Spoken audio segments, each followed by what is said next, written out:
Hey, fellow patriots, I'm Bree. And I'm Blaze. Some call me Pa. It has been said that we have 4 boxes to keep ourselves free. These are the soap box, the ballot box, the jury box, and the ammo box. And we are the 4th box. We are here to arm you with enough information, resources, and skills to take back your freedom, increase your self-sufficiency, and inspire you to join in the fight against tyranny. Thomas Jefferson said, "Eternal vigilance is the price of liberty." Thank you for joining us and for joining in this fight. Welcome back to the 4th box. What's up, everybody? Welcome back to another week at the 4th Box Podcast. We are just Bree and Blaze tonight. No guests joining us. We're going to do the next couple without guests. We've got, a busy few weeks ahead, so we're just trying to keep ourselves flexible. But because of that means that we get to come back to something that we always love to do, which is take a look at current events. We actually haven't really done that much of it in the last few months, it feels like. We haven't really stopped and just looked at the news headlines. So we're going to be doing that a bit tonight. As we always say, there's always something going on, and the more you look, the worse it seems. So we'll try and dive into just a few things tonight and kind of go through what we've been seeing pop up and go from there. So yeah, I'll let you get us started before we jump in. Okay. Yeah, greetings, 4th Box faithful. Happy once again to be coming to you from the virtual Buckman Tavern, a place that patriots gather. We mention that every week, keeping in mind we have just recently got through the 4th of July celebration. So we're looking back at that now in the rearview mirror. As a toast tonight, one of the guys' names who's been popping up frequently, I'm going to toast again tonight, and that's Thomas Massie, as he has introduced an amendment to pull out of the NDAA, which is the National Defense Appropriations Act, which is a huge bill. I think it gets redone every year, maybe 2. I know they can't secure spending for more than 2 years at a time related to such matters, but he has introduced a measure to cut out that coalition of United States military and the Israel military. And I stand completely in agreement with that. I'm toasting him. In addition, I wanted to toast a coalition of counties out in Illinois who are trying again to secede from the state. They call themselves New Illinois. And as oftentimes we've talked, many of these states that have big metropolitan areas, such as Chicago and Illinois, politics are governed by these huge metropolitan areas, and the rural folks are really not being represented well. So 33 counties have already signed on to the referenda that would try to help them secede. 7 more are considering, which is a pretty good amount of counties, really. And they're mostly south, central, western counties away from the Chicagoland area. I'm toasting them as well. And lastly, I'm toasting your sister, my second daughter, Kendra, who will have celebrated her birthday when this airs yesterday, 31st birthday, and she is quickly approaching what will be my first granddaughter, or grandchild, and your first grand-something, niece, nephew, whatever. So we're very much just a regular, nothing grand, just very niece or nephew. To that. Of course, a toast to all those: Tom Massie, the counties out in Illinois, and Kendra, who has celebrated her 31st birthday. So cheers! I'm enjoying a little black cherry Crown Royal here tonight. Oh, wow! Yeah, cheers! Sounds like a nice selection. Well, it is. We're in the middle of a good old-fashioned summer around here. We hit 90 again today. Gardens are looking great. Everything's still pretty green. The grass is starting to burn out a little bit. Hopefully we'll get some more rain to keep things green. But we are really having a good old-fashioned summer. I'm sure some are, calling it the end of the world heat wave. But for us, it's just a good old-fashioned summer. To continue along, sure. the quote tonight comes from a contemporary and a guy who I've been reading a lot of his material lately, Paul Craig Roberts. And his quote that I took out of an article he wrote last week, which was called "When Truth Cannot Be Said, Justice Cannot Exist." And this quote was found toward the end of that article. It goes like this: "This is America today. We mere citizens can trust nothing. No institution has integrity. None are trustworthy. We cannot know the truth about anything because profit and political driven agendas are covered up by media and official lies." I think that is great. Paul Craig Roberts served on various staffs for representatives, senators, and in the administration, I believe, in the Commerce Department under the Reagan administration, one of the administrations many back.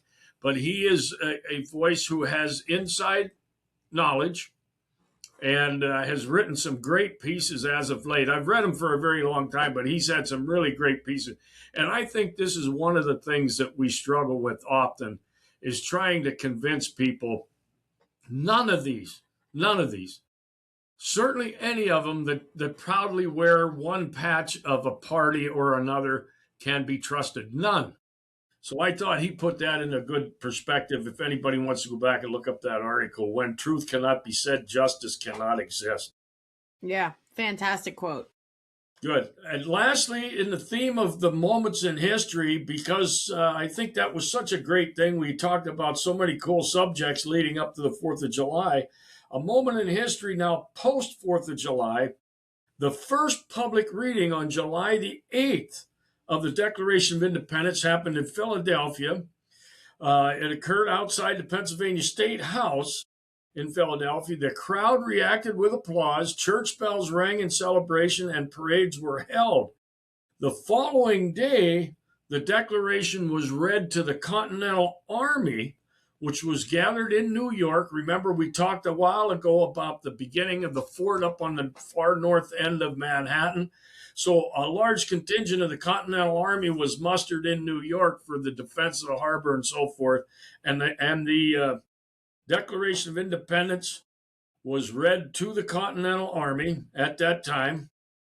The New York Provincial Congress then initiated work on a new constitution, while the statue of King George III at Bowling Green was pulled down, taken to Connecticut, and melted into 40,000 musket balls. So you can tell the commitment level was there, and they were tearing down all semblances of allegiance to the king, and they were turning into musket balls forthwith to provide defense for the new founded nation. So there is your moment in history from the week after the 4th of July, which we're now in. Yeah. Yeah, super cool. Hard to imagine what a whirlwind of emotions it was for people in that time period of knowing that, you finally had real freedom. And that's something that we don't really know right now as much as we like to think that we do. We have talked about it on here many times. We can't relate to the feeling that they had 250 years ago of knowing for the first time real freedom. And maybe one day we will, but we're not there right now. So good look back at that, because it's always exciting to think about the 4th of July when we're at that time of the year, celebrating it 2 weeks ago now. But you don't really think about that little bit of time after the 4th of July and what that probably felt like for those people then, and, everything they sacrificed to have that. So yeah, that's super cool. A couple other things I wanted to comment on. Obviously, you mentioned Thomas Massey. He was one of, I think, quite a few people who actually were really hoping that this did not happen with this merger between our military and Israel's. And I can't necessarily corroborate this 100%, but I believe within the last 2 hours, the Senate voted against that. So I have only just started seeing it on Twitter. It's very new. Obviously, we're recording this Tuesday evening.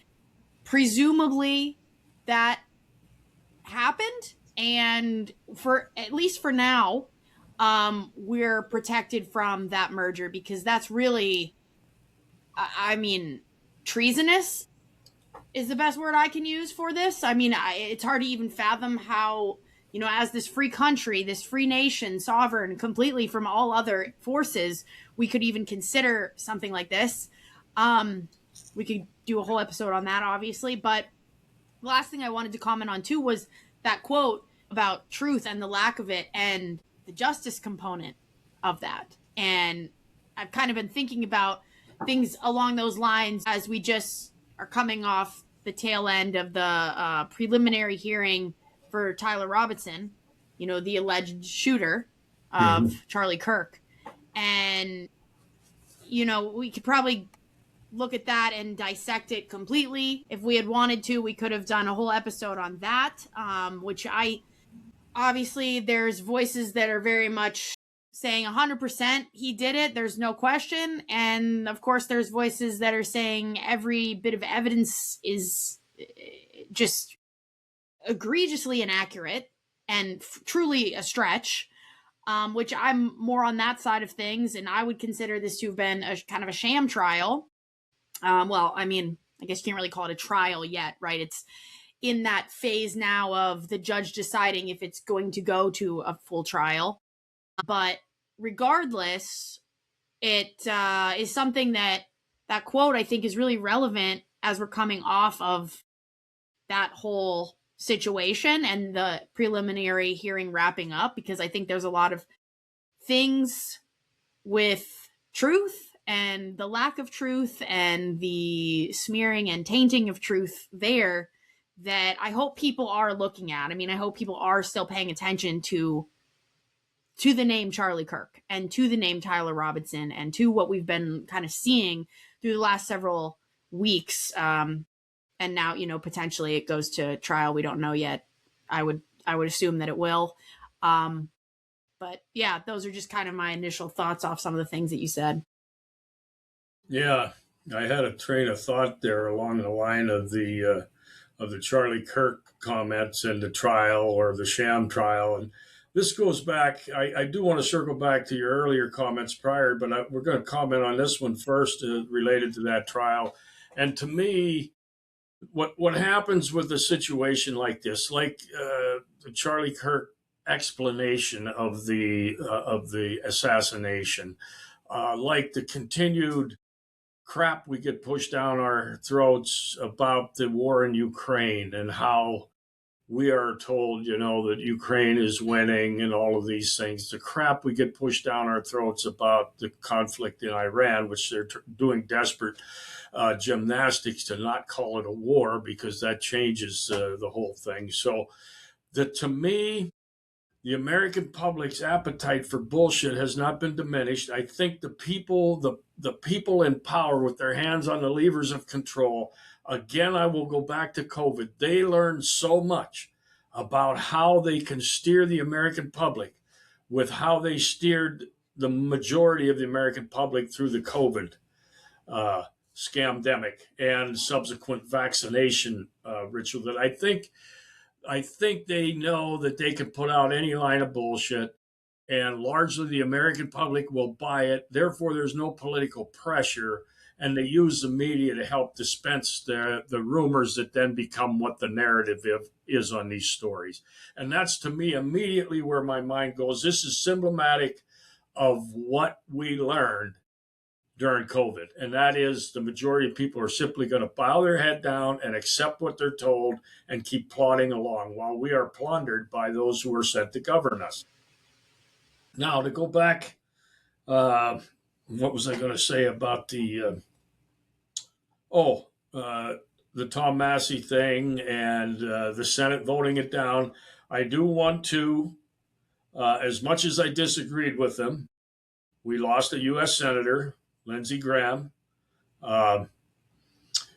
He did a lot of things I completely disagree with. Among the largest were he was known as a war hawk, a warmonger, somebody who was always behind these conflicts.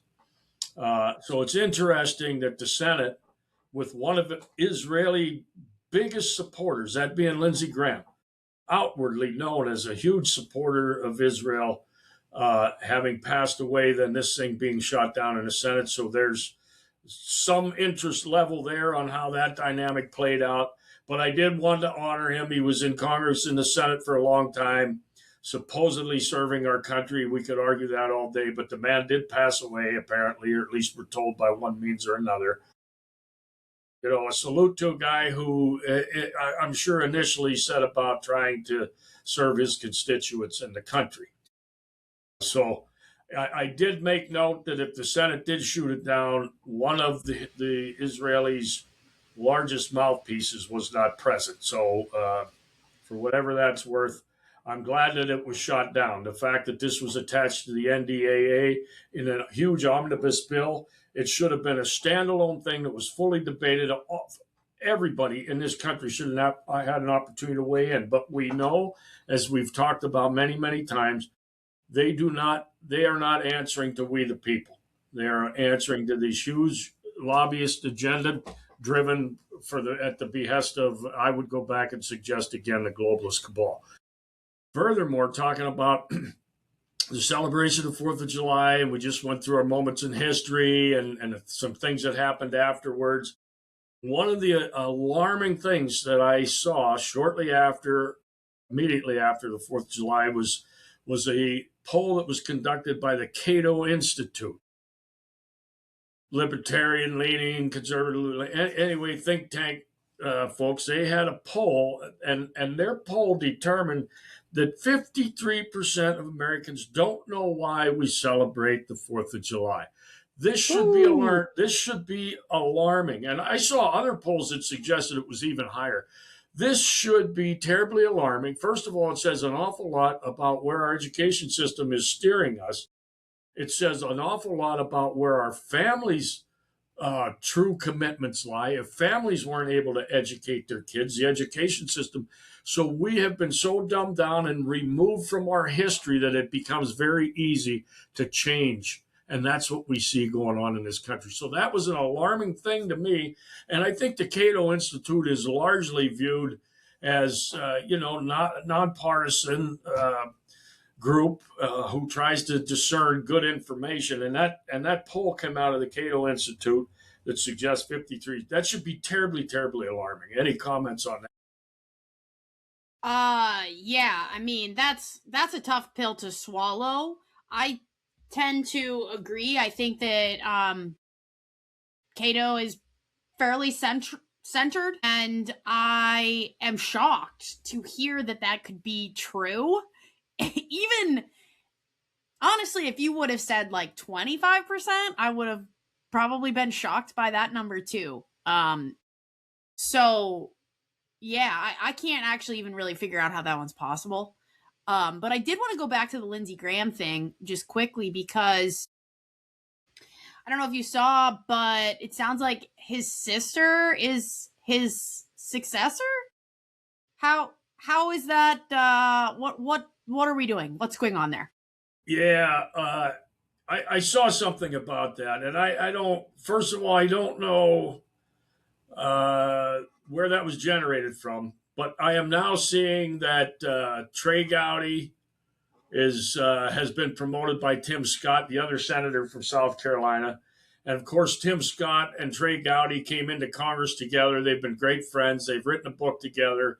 And Tim Scott is presenting that option, at least from his current senatorial seat. Also heard Nikki Haley's voice, and I'm really one who doesn't care if Nikki Haley ever shows back up at the federal level.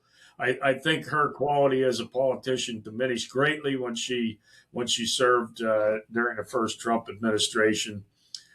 You knew she was a rising star. She didn't drop too far out of sight. Americans largely have a very short attention span, so I think she's probably weathered the storm. I, for one, am not a big fan. Trey Gowdy, quite honestly, I'm not a big fan either. He sounds great.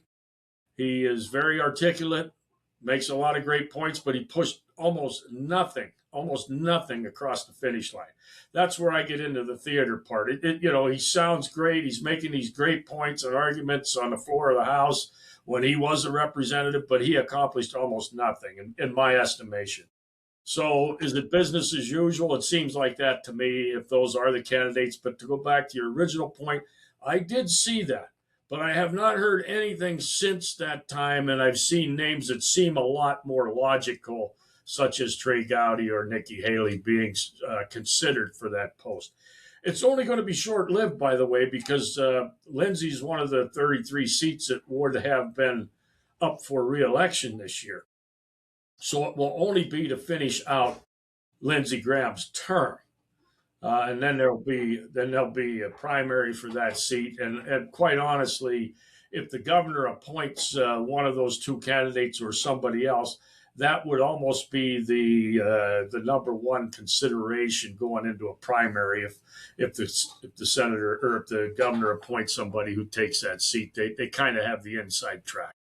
I'd like it to be different. I'd like it to be more open and available to everybody, but that's not the way it works. Well, I mean, I think no matter what, it's kind of strange to think about the fact, I guess I don't remember a time like in recent history, where this happened. And it's weird to think that, okay, you vote in the senator and now he can just be kind of replaced by anyone. Like, obviously, when you're voting in a president, that if something happens to that president, the order of secession, so you're understanding what you're signing up for because who the vice president is and so on and so forth. Kind of everyone in line there before the person even runs, right? So I guess it doesn't feel like we're going through that democratic process when we're just allowing the governor to then just drop whoever in there.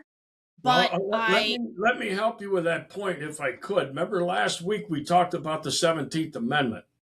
And the senators originally, before the 17th Amendment, the senators were originally elected by the legislative body in each individual state. It was not a general election. So it is kind of still in stone, that particular part of it, where if there is one of these, a death or some other reason that a person in that position leaves, that's the importance of being careful who you elect for governor. Because you may have, for example, Republican senators, but if a Democrat governor is elected and all of a sudden you lose one of those senators, he's going to get to flip the complexion of the Senate because he's going to, quite honestly, put in somebody from his own party. So that was where that was originated. And when that 17th Amendment was was put in place, overturning the state legislative body, selecting the senators, the governor still has that authority. So it's important who your governor is for that very reason, among others, of course. Okay. Yeah, sure. That makes sense. And I'm glad you clarified. But going back, I looked it up when you were talking about the other people whose names were being thrown out there, because I thought that I was seeing this on reputable sources. And again, this is hot off the press information as well. Recording this on Tuesday, July 14th. 2 hours ago, USA Today posted a note and a picture of Darlene, Lindsey Graham's sister, being sworn in as senator. So okay. I guess I just didn't even, why would I know that she had any political background? It just, to your point now, it's like, okay, you can put whoever you want in there, right? I mean, the governor could put his own sister in there if he really felt like it, is kind of what I'm hearing. But it just seems weird. I mean, now knowing this, it's not as weird, but yeah, I don't know. But I think the system is only half of what it used to be, since the legislative body doesn't get to select who we send into the Senate to represent the states. And that is one of the huge things we've talked often about the Sheriff Mack case and how it bolstered the 10th Amendment, and it was probably the strongest case at the U.S. Supreme Court for the 10th Amendment, where this power is shared by the federal government and the states, and the federal government only has those things delegated to the states of all the rest, and that was further illuminated. But the fact that the states had the ability, without being a general election, to select the senators going to represent the state, that therefore makes the state legislative body very important, because they select your senators. And of course, the governor then also, because if there is some loss of a senator, then the governor is going to get to fill that seat. So that is how that left a lot of power in the hands of the state where it was intended. It's really surprising. I don't know her background either. I honestly don't know anything about her. It seems a bit like nepotism to me. We're going to hand this off to the next family member. Who knows whose favors are being taken care of here? I don't know her political background either. Maybe she has, maybe she would be a good candidate. I don't know. It does seem a bit surprising. And as of this afternoon, I was still seeing these other names thrown about. So interesting. We'll see where that all falls out. Yeah, for sure. So let's get into another subject here, something that I wanted to talk about, because, we've been talking a lot about kind of this like surveillance state that's coming down the pike.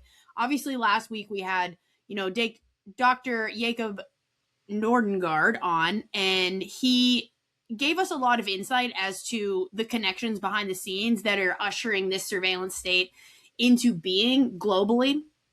And so it's an important conversation for us for a lot of reasons. But what I'm really enjoying seeing, this is kind of like one of those more positive stories that we'll share. They're rare, but they do happen. What I'm really enjoying seeing is this very ground level fight against flock cameras. We've talked a little bit about flock cameras on here. They're a big deal when we think about this big brother mode of our government that they seem to be entering into. And just kind of one note that I want to touch on before I get into some of the things that we're kind of seeing from more of like that grassroots movement here is just recently, maybe a week or 10 days or so ago, the Flock Safety CEO, Garrett Langley, was discussing a group called DeFlock, which we're going to talk a little bit about. They're a volunteer group that basically maps out the locations of Flock's automated license plate readers and cameras. So they have a website that you can get on and, look for where the cameras are located. You can plug in your own if you see a new one pop up, et cetera, et cetera. He referred to them as a terroristic organization, of course, because they're just simply, trying to make it known, like, what's going on. Hey, this camera is in your neighborhood. Like, maybe you want to be aware of that. Obviously, the CEO, who claims to be, a herald of safety for the American people, he is calling this group just a band of terrorists, of course.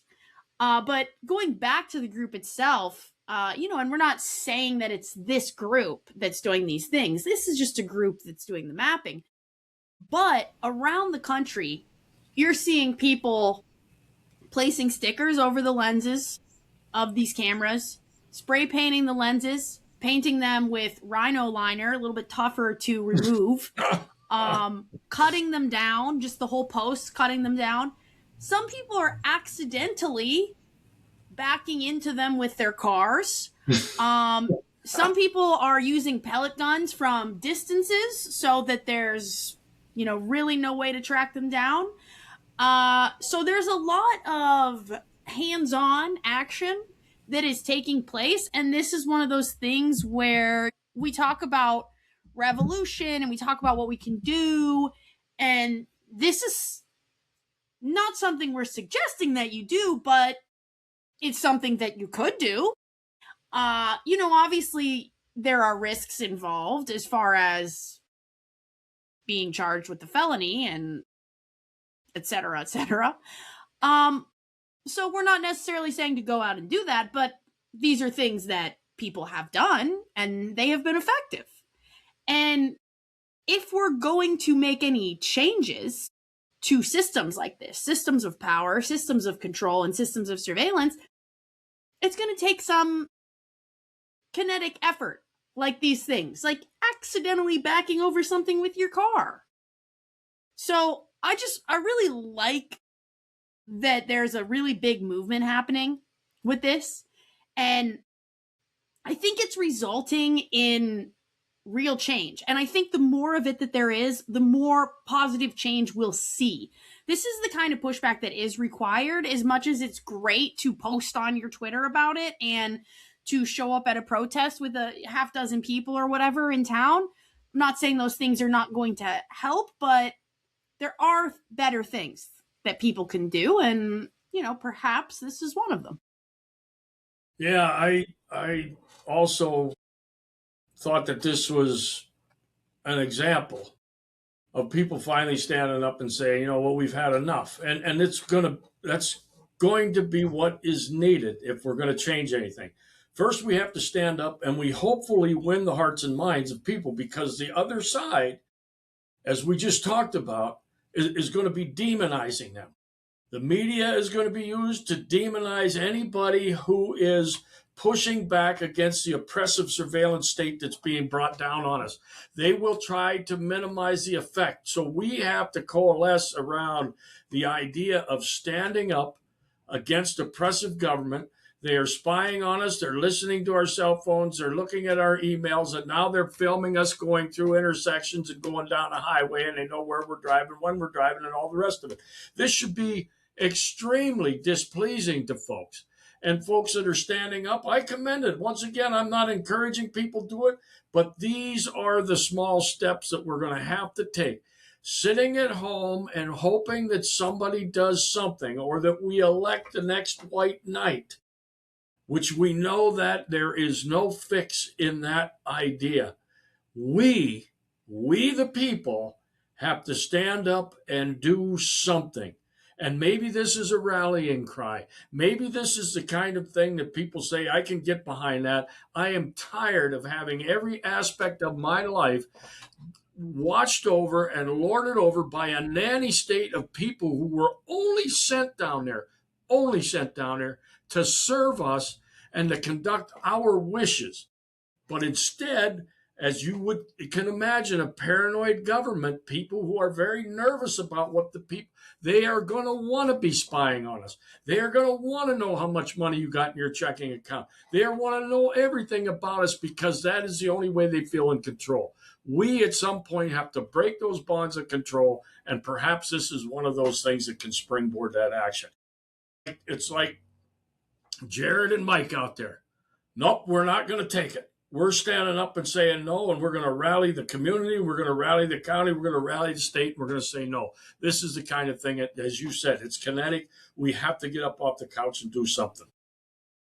Yeah, and I think that people like this idea because there are so many things that we talk about that people can understand. They can see that it's going on, but they have no idea where to begin. I mean, half of these conversations, how do you even begin to stop it when it's already moving full speed ahead? Where do you start? How do you keep yourself and your family safe if you're going to try to get involved?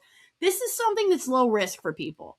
You put on gloves and a mask, theoretically, and you do one of these things. And, there will always be people who, what's the point, right? Because if we get rid of this problem, there will just be another one. And that's true. But we deal with that problem then. Like, we have to be willing to show some form of involvement in this process. We all want things to change, but nobody seems to want to do anything. We have to at least give a little. How many times have we said their lives, their fortune, and their sacred honor? Especially, talking about the 4th of July. Of course. This is a small ask. This does not put any of those things at risk. This is a small way to take back a little bit of freedom. And imagine how, going back to that conversation just in the very beginning of the episode, that feeling of knowing freedom, the second week after the signing of the Declaration of Independence in this country. That feeling of we did it. Like we did something and it worked. Sometimes you need one of those moments to springboard your momentum a little bit. We've had so many losses, like maybe going out and, doing a little light vandalism could be a little moment of inspiration for you. So I don't know. I really like this movement. I think it's really important. And again, another piece that we could do a whole episode on, and I want to do a whole episode on Flock here at some point, but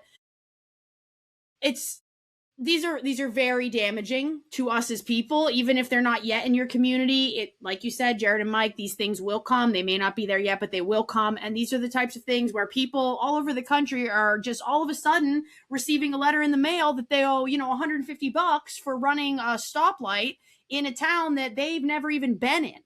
And there's nothing they can do. They can't say, well, I wasn't there, I'm innocent. Because they're like, oh, well, our camera got you.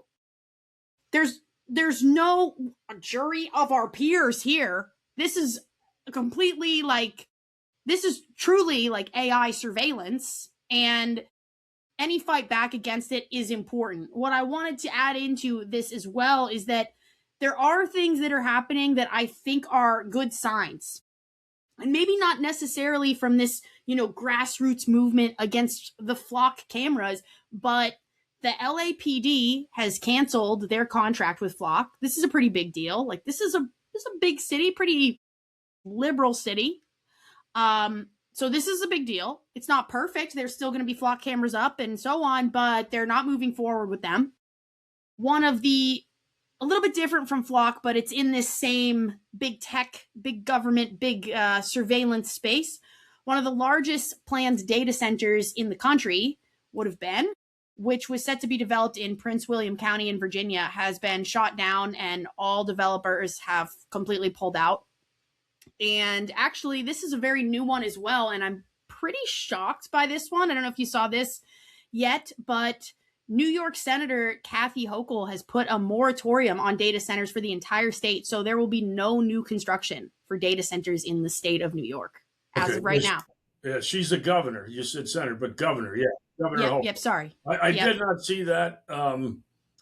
Interestingly enough, I was with our friends up at the Right Thinkers last night, and of course, most all of the statewide policies that they talk about there, they're very, very much opposed to. So I'm surprised I didn't hear that up there amongst the group at the Right Thinkers last night. But that I think it may be as of today. Okay. Like this is again very, very new.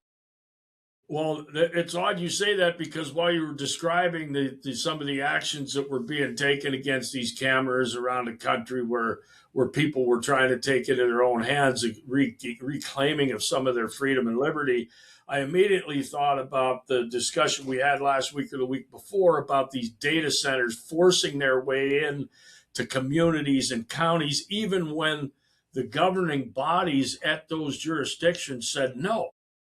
Well, this is what has to happen then. We have to, the whole idea of vigilante, and I know there's a movie out describing this sort of activity and all of that. I don't know how that's being received at the moment, but at some point, if we are going to remain free, we are going to have to take action. If you're sitting back waiting for somebody to hand you your freedom, you are already a slave and you're never going to have it. It requires action. It requires risk.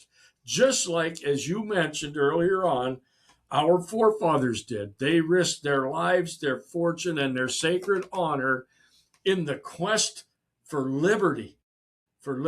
And it's being stripped away for the last 100+ years, a little bit at a time. And now we reside under the conditions that are equal to or worse than what those people fled when they came over here to start anew.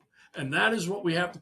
People think they are free because they can still go to the mall or they can flip on their television set or they can go to the golf course. They think that's what freedom is. They have absolutely no concept of the idea of being able to live the life you choose. Anything up until the point that it infringes on somebody else's right to live as that is all the more that needed to be said about it. So, love the comment about, the more the laws, the more corrupt the government. And we have volumes upon volumes of laws that are a volume long themselves. And we just sit here like sheep. So I commend the action. I commend those great, brave souls that are standing up. And despite whatever the media is going to say about it, we are all going to have to do it if we all expect to live as a free country. Yeah. Yeah, for sure. So I wanted to get into another thing that's kind of along this note, even though we're seeing some positive stuff. I started reading today about NEMA nodes. Have you heard of these at all? No. So NEMA? Yeah, NEMA. These are one of the big providers, basically, of the little sensors that end up on traffic lights. So, like, they often look like just cameras that are on the traffic light, and of course, these are basically meant to help with the flow of traffic. This is what kind of signals sometimes the light to turn. This is what allows, municipalities to understand how many people are moving this way during what times, rush hour, et cetera, right? Like, okay. Sure. Mm-hmm. This is what they're basically designed to do. But apparently they actually are capable of doing a lot more than that. So I saved some notes off of a website that kind of talks about them a little bit. Basically, these are like modern smart lighting platforms, and they can support mesh radio networking, 4G and 5G cellular, GPS location, and remote firmware updates.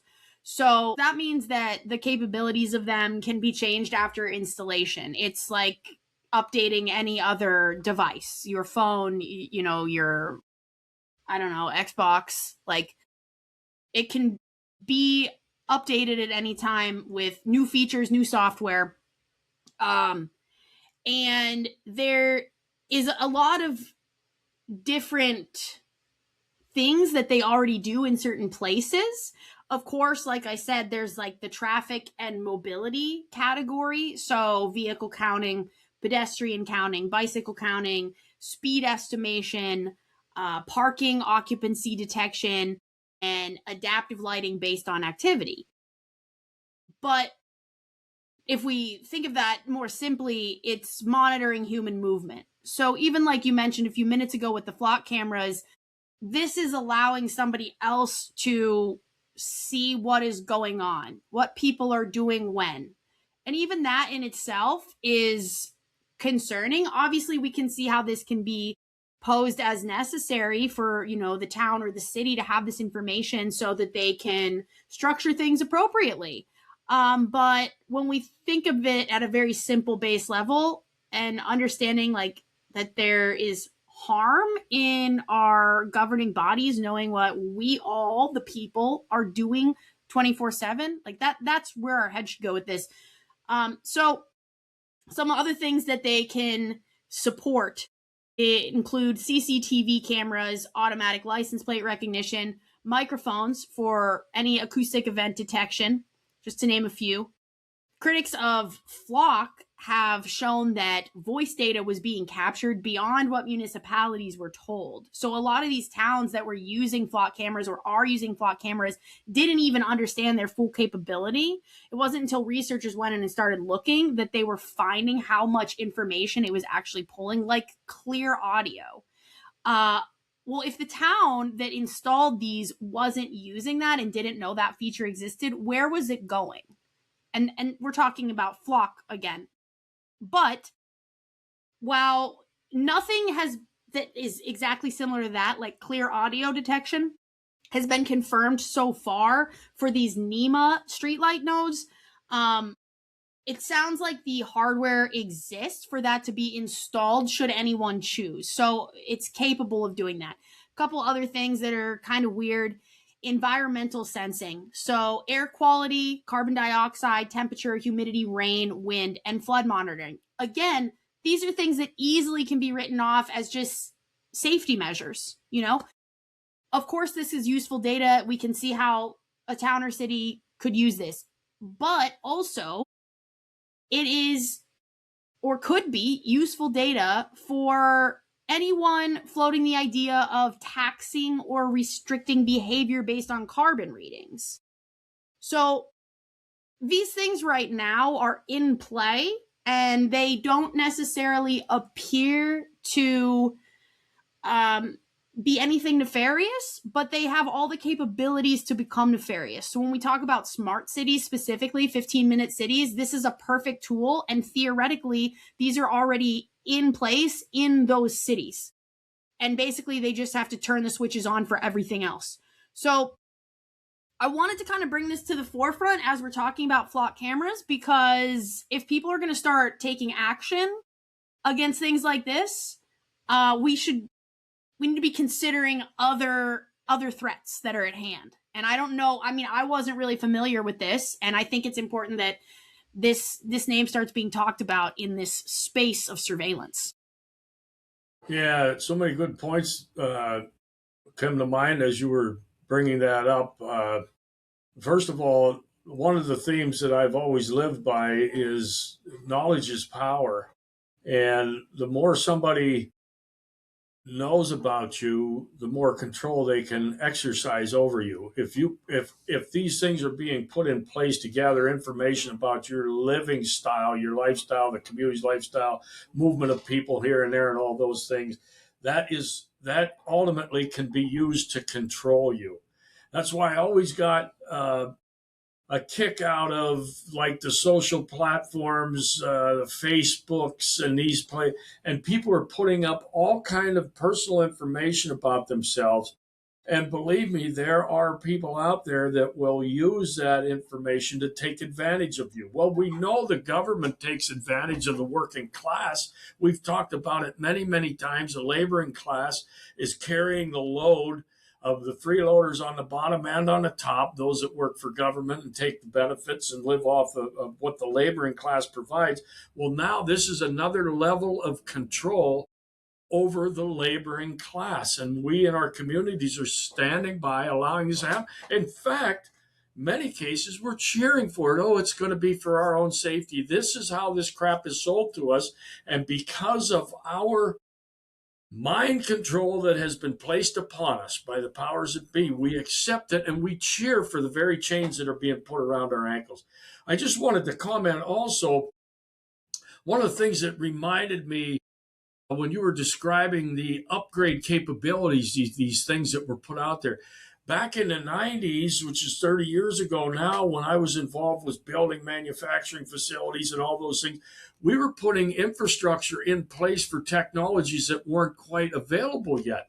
But when we were putting up these buildings, they were putting things in place, and I don't even know what all this stuff is. I was never really a computer guy, but they were putting stuff in the buildings 30 years ago that were going to allow us to upgrade as new technologies came along on a computer. So you can imagine the stuff that's being placed out on the street to monitor human traffic and human patterns. This stuff is all built and put out there with the capability of being upgraded to expand what it's currently doing. So that should be very ominous. And I wouldn't suggest to anybody that you give up information about yourself, what you're doing, where you're going, when you're up, when you're home. That kind of nonsense on the Faceplant and all the rest of these platforms is giving somebody else a tool to use against you. And the government is in that same boat. They will use this information against you. Yeah. Yeah, something else I like kind of, I don't remember what you said, but it made me think of this. About a month ago, two senators, one from Massachusetts and one from Hawaii, introduced, and I don't know the status of this.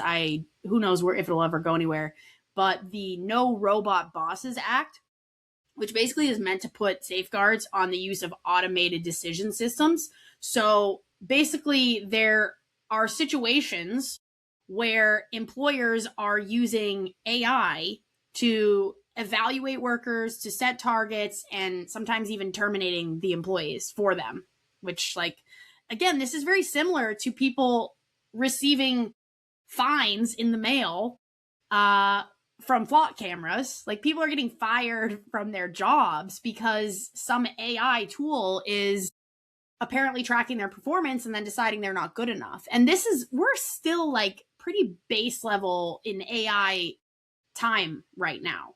We're only starting to see this stuff come to pass. And even today I saw a video of, who knows what company this was at, but some AI robot was able to sort like 250,000 packages or something in X amount of hours. And everyone was like, woo, hooray, amazing. Okay, but this was a real person's job before. And this is what's going to start happening. Like at a certain point, these are the kind of things where we need to go, no, absolutely not. Like how does this move forward? Probably a month, maybe even more, we talked about Elon Musk and him talking about this universal high income. And this is communism. Like we're going to remove all these jobs through the use of AI. And then we're going to promise everybody that everybody gets to have the same thing. And it's all going to be really good. You're all going to have a great amount of money. But if all of us have money, the same amount of money, then money is meaningless. Correct. Like this idea and the fact that people buy into it because they just hear they're going to get something, that's the problem. Like it's unbelievable, and it's absolutely where we're heading, and it's so dystopian. I kind of took a swerve there from that No Robot Bosses Act. I do think that's cool, but I just don't know if that has any ground to stand on, because there are so many people in that employee role that are still excited because they think it's the future and they think it's going to be something for them. It's never something for us. It never is for us, the little people, ever. Right.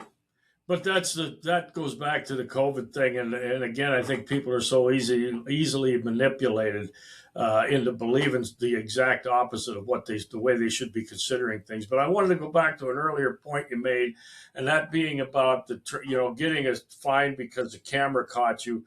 This is in complete defiance of the jurisprudence, the justice system that we are supposed to have in this country. You are supposed to be proven beyond a shadow of a doubt that you did a crime. First of all, if there is no victim, there is no crime. Secondarily, remember, folks, we've said it for months and years now in this podcast, government is only there looking out to protect the other agents of government.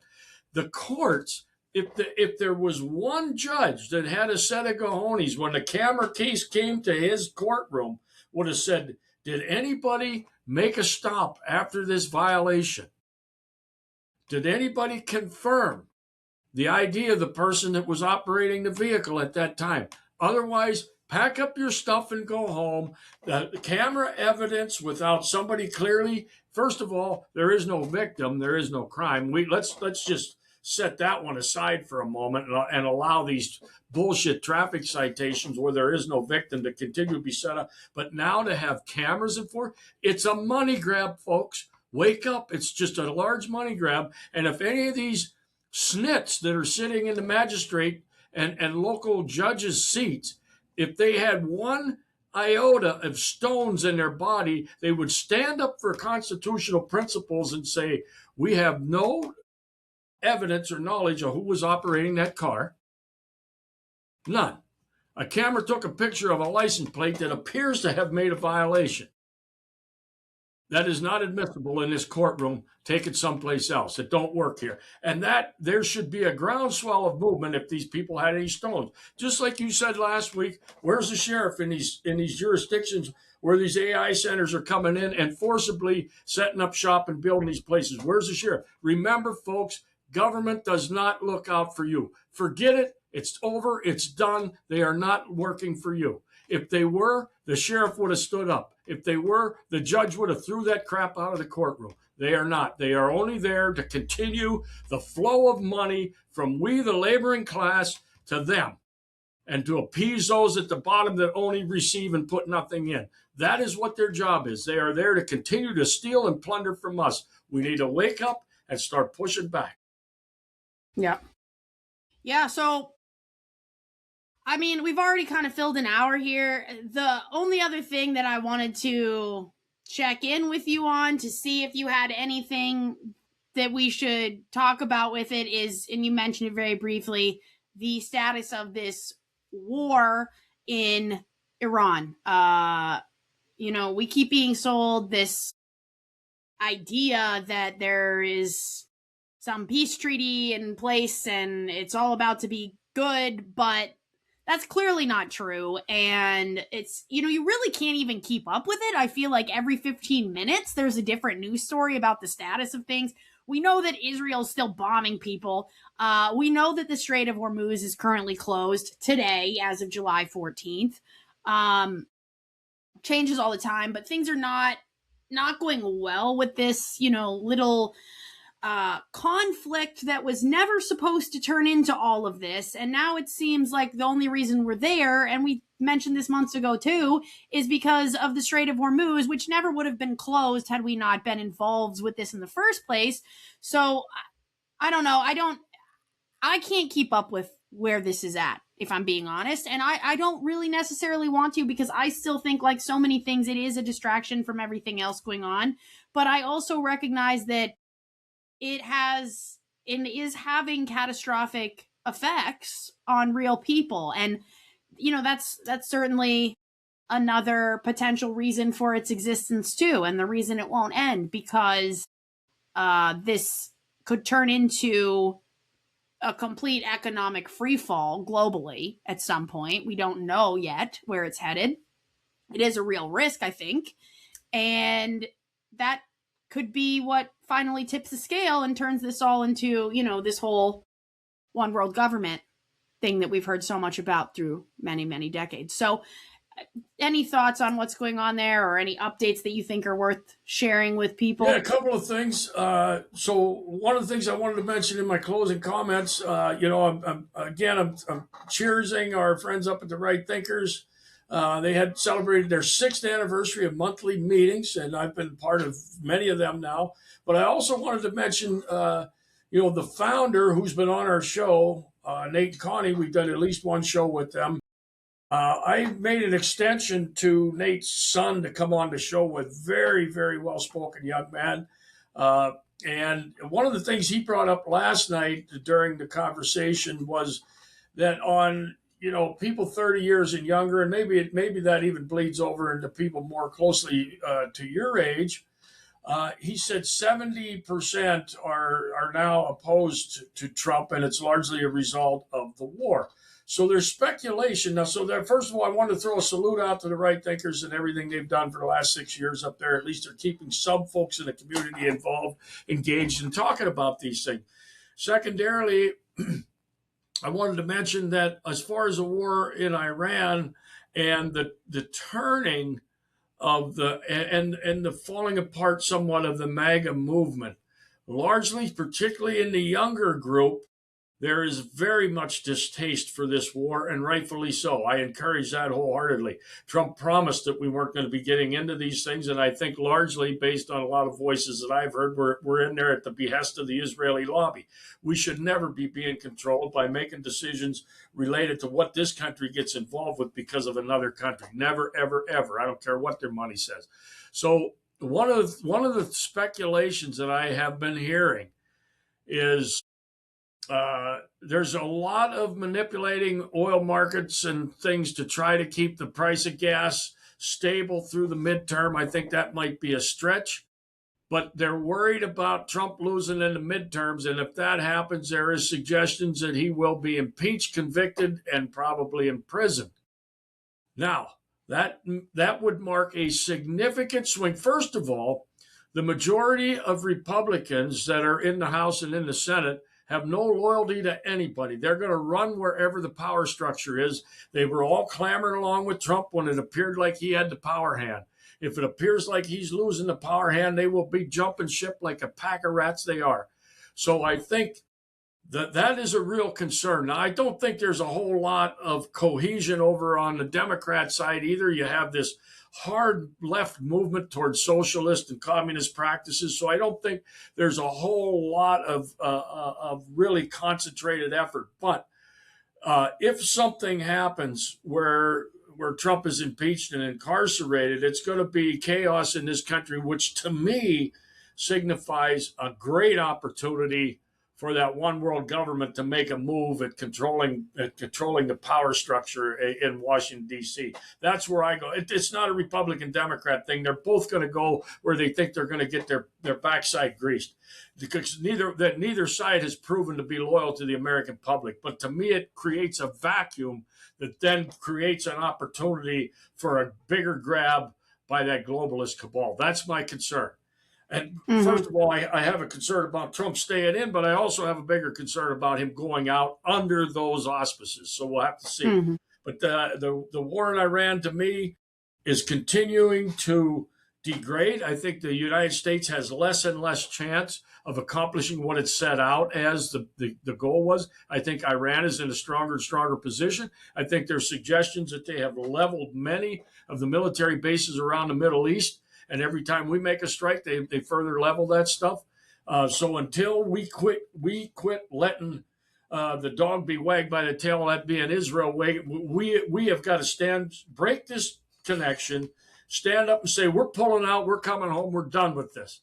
That's the only way out. And I don't think he has the manliness to do it, to say he screwed up and to pull out. I don't think he does. So I think we're headed for bad times.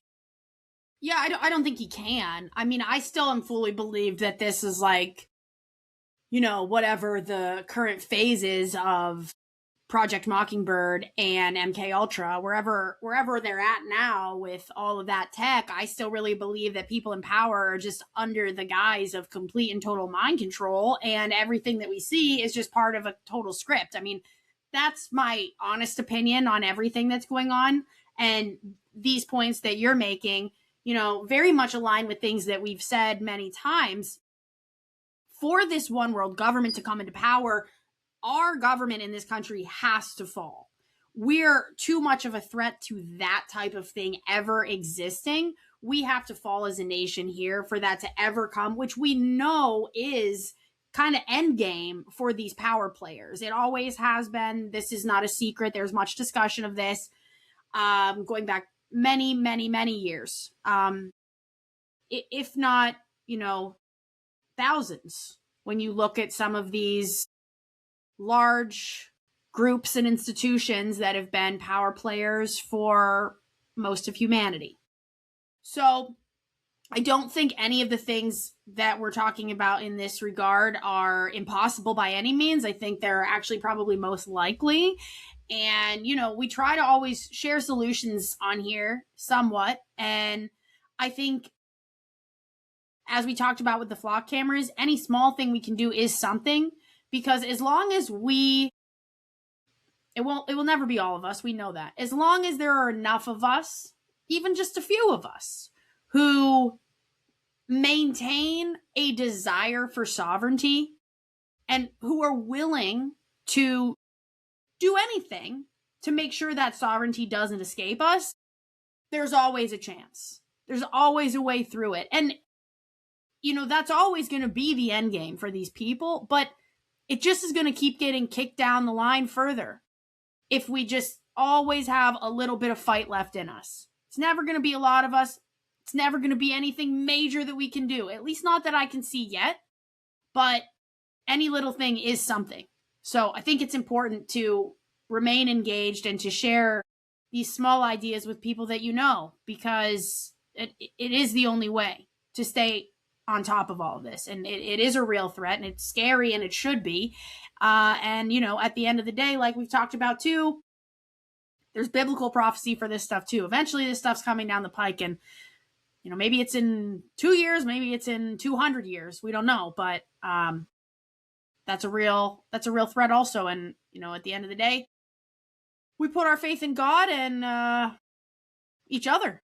Keep fighting on, and great. That reminded me in closing to talk about, we had Jacob on a couple of weeks ago, and he said a really great thing, and I think you highlighted it the week after. Just do little things.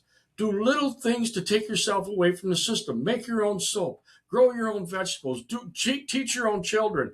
do little things to start removing yourself from the system, and that is pushing back. That is fighting back. So we can all take a very simple role. And I think once you become engaged in that pattern, you may find yourself quite interested in looking for more opportunities. And by disengaging yourself from the system and saying no to what they're trying to force upon us, that is, in a sense, fighting back. And as we see these other things pop up, the Jareds and Mikes, the people that are popping cameras with their pellet gun from 50 yards away with a mask on. These are the things that we can do to say we are not going to accept this oppression. We are not going to accept further plundering of our children and of our inheritance. Yeah, absolutely. So that's all I've got for tonight. Yeah, me too. I think we burned up an hour quite easily. We always do. There's so much going on, so much to be aware of. Don't become overwhelmed with it. Remember, go out, take a walk, get some sunshine on you. Leave the sunscreen at home. That's my recommendation. You can do what you want, but I'd leave it off.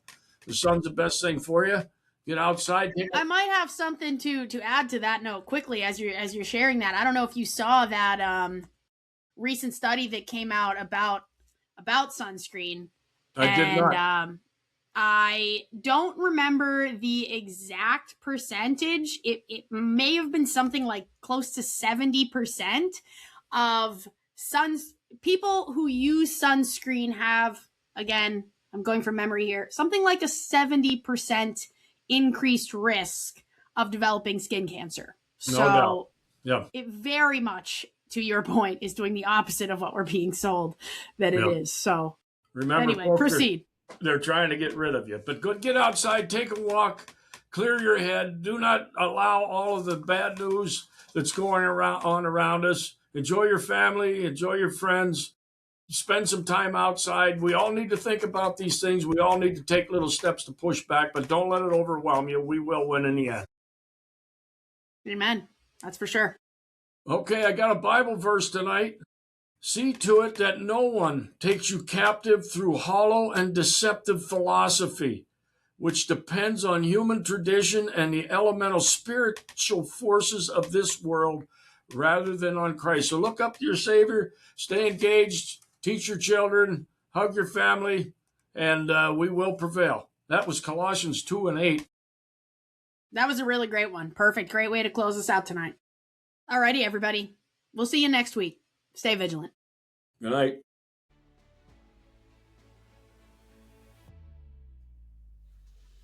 Thank you so much for listening. We really do appreciate the support and truly love getting to share this message with anyone who wants or needs it. The best way for you to support the show is to subscribe, add a rating, and share with everyone you know. You can find us on Instagram, X, and at thefourthbox.com. We'll see you next Thursday at 6 p.m. Stay vigilant.